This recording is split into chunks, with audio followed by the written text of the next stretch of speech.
Namaste, Masters. This is Lakshmi Devi from Atlanta.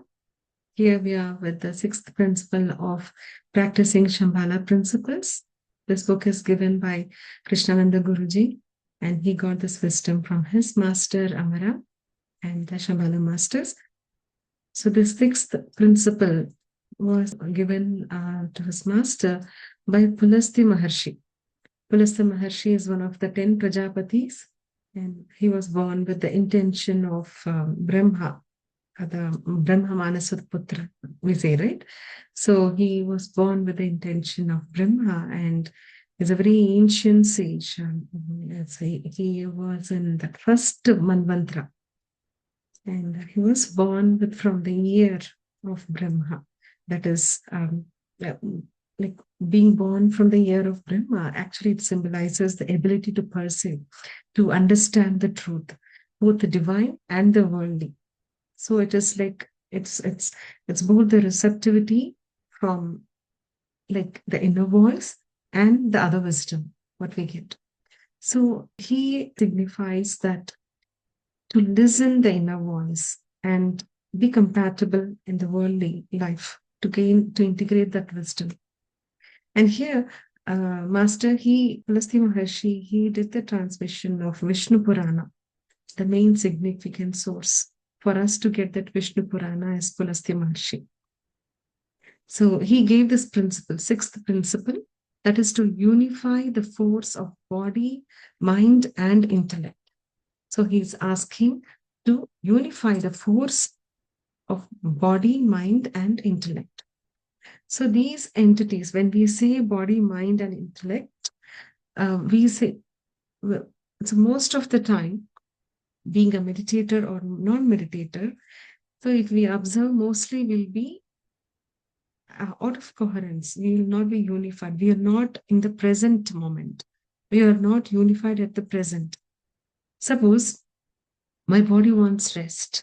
My body wants rest, and if I sit, but my mind will ask for phone, checking the videos or messages or some entertainment. So even if my body wants rest, my mind is wandering. But after a few minutes, my heart will say, this is not right. You have some task to complete.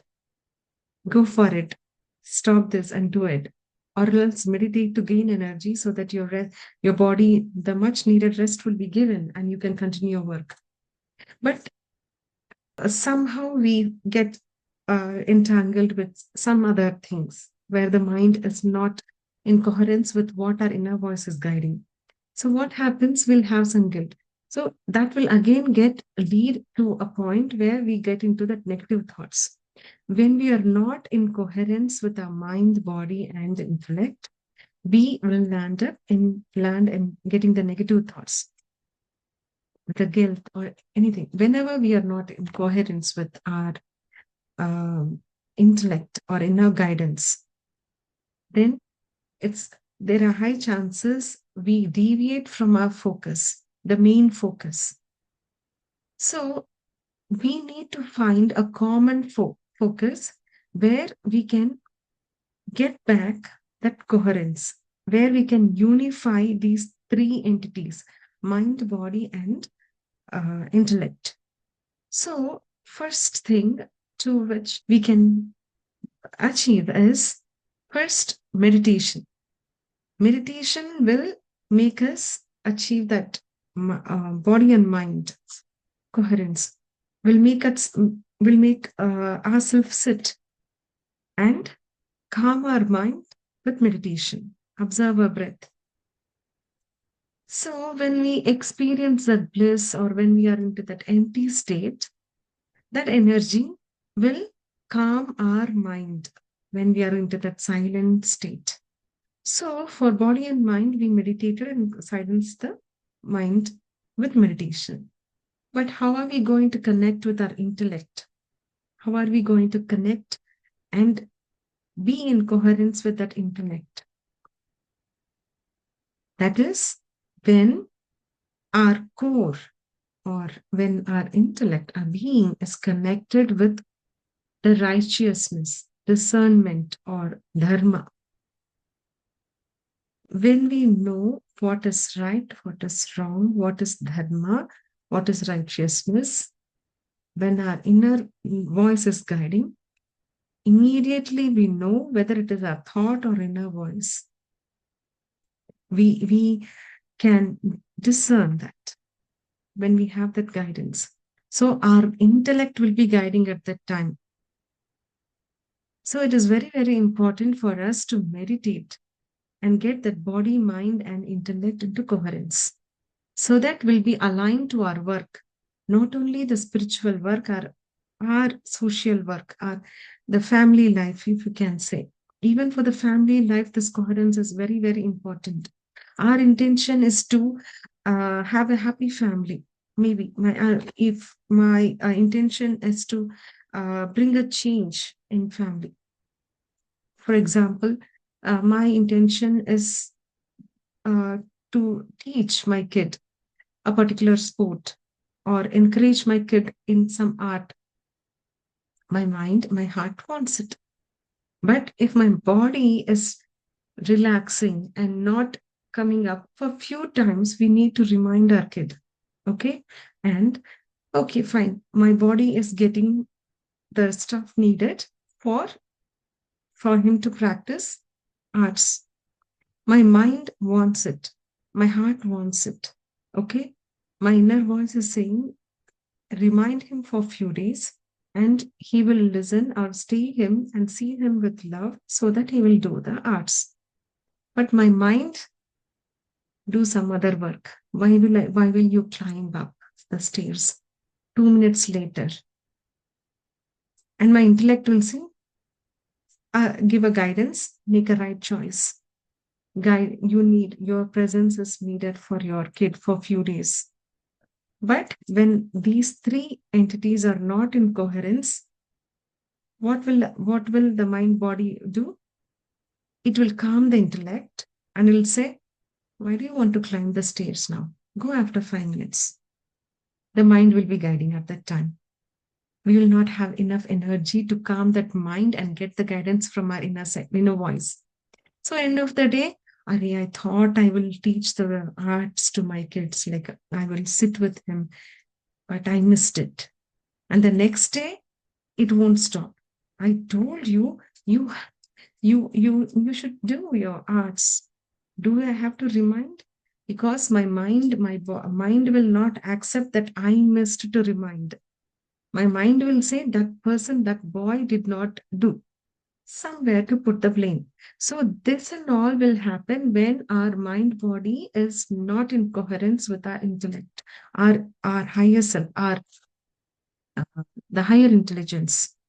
So for that, solution is always meditation, meditation, meditation. As Patriji says, dhyanam, swadhyaya, sajjana sangatya. Okay. So for the mind, when we have that mind and body in coherence, we can tap the wisdom of the intellect. Here, but as Patriji says, Swadhyaya is not just reading the books, it is our Adhyaya also. The way we learn, we get the wisdom from. We can do experiments and learn wisdom. And here, Masters, Pulasty Maharashi has given a great instruction in this sixth principle. He instructed us to have the pursuer, to have that oneness feeling, to feel and know that we are all one. And when we do this, we derive the strength for the whole group, from the whole group, to fight against negativity. That's what he said, that if we, I repeat, Masters, so if, when we do, when we feel that oneness within us, and when we know that we are all one, then we derive the strength of the whole group and we can fight the negativity. The negativity is in us, our thought, our ignorance. It could be the environment also, because the place we are in, the environment, the choice of people whom we go and meet, and the choice of people are thoughts we select, thoughts we remember, even that can influence us. So everything for that, he's saying we are all one. Why suddenly he's talking about oneness now? So, and he's saying we can, the strength of the whole group. And he's asking us to remember that we are all one. So, in the fifth principle, we talk that when we are aligned with the highest purpose, when we are aligned with the highest purpose, then we will hold the light to progress. To so here, when our mind, body, and intellect is aligned, unified, then we will help not only us, we will help the entire group whom we are with to raise, to learn.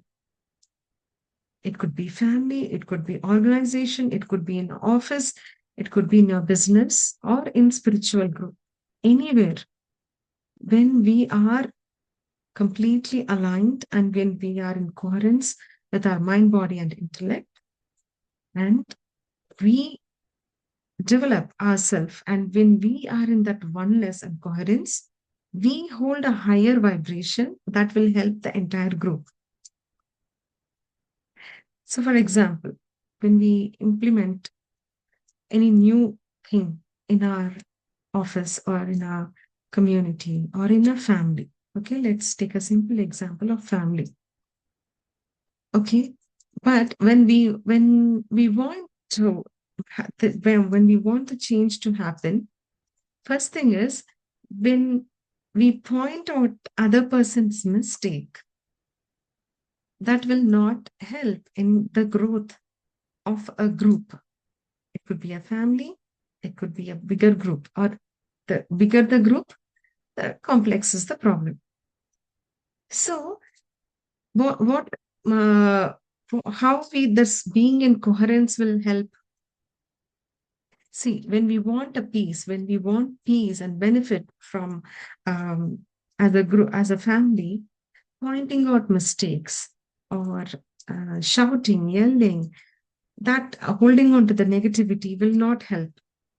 When we are in coherence, when we hold the light, that will help. For example, if no, if it is raining, if the clouds are pouring, okay, if we add a thunder to it, or two, three times, multiple times, we are hearing the thunder. Will it add to the horrific situation there, or will it be peaceful? No, right? When there is rain, if we introduce thunders, it will make the situation worse, right? But when we hold the light instead of thunder, um, when it is raining, when we hold the light, what happens when it is shining bright and when it is raining? We'll see the rainbow, right? The same principle applies here also. When something is wrong, when we introduce negativity, when we point out mistakes, when we hold on to what is not aligned to the highest purpose, it will make things worse. When we show the light, when we hold the light, when we hold the oneness, and when we are aligned to the highest purpose, and we be in coherence, our light will help the group to bring and shine that in a poetic way, we can say, to be the rainbow. But our wisdom, our vibration, our light will help the group. It could be the group, it could be the family, it could be the organization. So, but being in oneness is very, very important, masters. So, how did I get the so it was not written in the book, but when I meditated, I was shown the Yajna, okay, and the people around. So how each and everything understand we when we say being holding the light, you being coherent, it's not just you. What I was shown is as an Yajna, as yajna is a sacred fire ritual which we do. So in that, each and everything is important. People who is doing the fire, the samidha or the items which we put in, the fire, the environment, the place, everything matters, right? Everything will matter.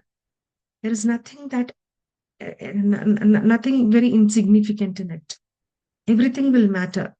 Everything collectively becomes the yajna, right? Becomes the sacred fire, the ritual.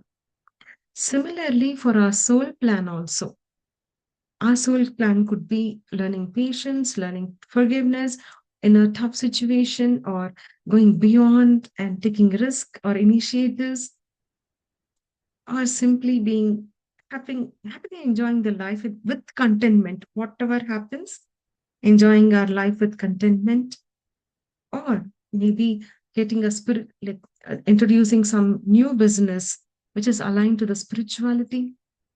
It could be anything. Or for PSSM, it's Patriji's mission. It could be anything. We have a soul plan. Okay. That's like an yajna. Our soul plan, we don't work out individually. We come as a group. We come as a group, and each and every point person is very, very important in our group. It could be a family, it could be an organization, the surrounding people, because we come as a group and each one plays a role. Someone plays a positive role, someone plays a negative role, so that you can pause and listen and get your inner guidance and align yourself to your purpose. But each one is playing a role. So Maharishi is asking you to first be coherent, mind, body, and intellect. First be coherent and then connect to the oneness, so that you will be aligned to your purpose and you'll be getting the guidance from the oneness, the higher intelligence. Because masters, when Patriji says Swadhyaya, it's not just books. He asks us to meditate, get the wisdom from enlightened masters. He get see, the book had only one page. How did how was I guided? Because masters want to give this wisdom to each and every one who's reading, who's listening, so that they will connect to this consciousness, oneness, experiment in oneness and get the wisdom. Just not just everyone has the capacity to get the wisdom, experiment and ask for the wisdom. Now the energy is different. We can, if one person got the wisdom in a group, that could be accessed by the others in the group. Not only sessions, even meditation. We all come as a group. As when there is a non-meditative way of solving problem, there is a meditative way of solving problem. When we are in coherence, when we are meditating, when we get the inner guidance, whatever we do, it is right, because our inner guidance will guide us to that way. Non-meditators, they have to think, analyze, make the calculation, come up with the risk, and then take a step. For us, for meditators, be in coherence, have that energy to align ourselves to the highest purpose, unify ourselves with the mind, body, and so intellect. Know that we are all one. We don't have to we don't have to wait for some instruction to be given from someone else. We can meditate and get the guidance, because we are all one. And for that, masters, that connecting to our oneness, being in that space of coherence and unified state is very, very important. And the sixth principle is stating that, so when we are, for example, and we can't achieve this oneness or the unified when we belittle ourselves, um, when we don't give importance to ourselves. Many of us will say, I don't have visions. I'm not aligned to higher purpose. I can't get the inner voice. No, as how much ever we say that, we are sending away our intuitions. So just be aligned, meditate, have that faith. And whatever it is, whatever way we are doing, whatever work we are doing, it's completely very much significant for our soul. I like to give an example. It's a story about John F. Kennedy when he visited NASA. When I don't remember the year. So that was the year when the mission was sent to moon. So he visited NASA, and he he was talking to different officials there. And while walking, he saw a janitor, and he asked the janitor, and he wished the janitor and asked, "So what is your work, sir?" The janitor could have easily said, "I clean the floors here." But he didn't say that. He said something very important for us to learn, and everyone. So he said, John F. Kennedy, that I'm helping people who are paying way to the moon from our country. I'm helping the people who are going to the moon from our great America. What is from he thinks it is a service. He was not just saying that I'm cleaning the floor.